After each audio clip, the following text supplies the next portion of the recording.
আজকের আবহাওয়ার পূর্বাভাসে দেশের দক্ষিণ ও মধ্যাঞ্চল সহ কয়েকটি অঞ্চলে বজ্রসহ বৃষ্টির সম্ভাবনা রয়েছে। খুলনা ও বরিশাল, রাজশাহী, ঢাকা ও চট্টগ্রাম বিভাগের কিছু কিছু জায়গায় এবং রংপুর, ময়মনসিংহ ও সিলেট বিভাগের দু-এক জায়গায় হালকা থেকে মাঝারি ধরনের বৃষ্টি হতে পারে।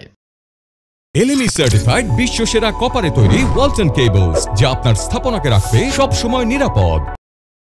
আবহাওয়া অফিস জানিয়েছে, তাপমাত্রায় উল্লেখযোগ্য পরিবর্তন নেই। সারা দেশেই তাপমাত্রা প্রায় একই থাকবে বলে পূর্বাভাস দেওয়া হয়েছে। গত 24 ঘন্টায় দেশের সর্বোচ্চ তাপমাত্রা রেকর্ড করা হয়েছে টাঙ্গাইলে 36.5 ডিগ্রি সেলসিয়াস, আর সর্বনিম্ন তাপমাত্রা ছিল বান্দরবানে 23.2 ডিগ্রি সেলসিয়াস। রাজধানী ঢাকায় সর্বোচ্চ তাপমাত্রা রেকর্ড হয়েছে 35 ডিগ্রি এবং সর্বনিম্ন ছিল 26.2 ডিগ্রি সেলসিয়াস। আবহাওয়াবিদরা বলছেন, সক্রিয় মৌসুমী বায়ুর প্রভাবে এই বৃষ্টিপাতের প্রবণতা দেখা দিচ্ছে, যা কিছু কিছু অঞ্চলে চলতি সপ্তাহ জুড়েই থাকতে পারে। ফারদিন সানি, দেশ রূপান্তর।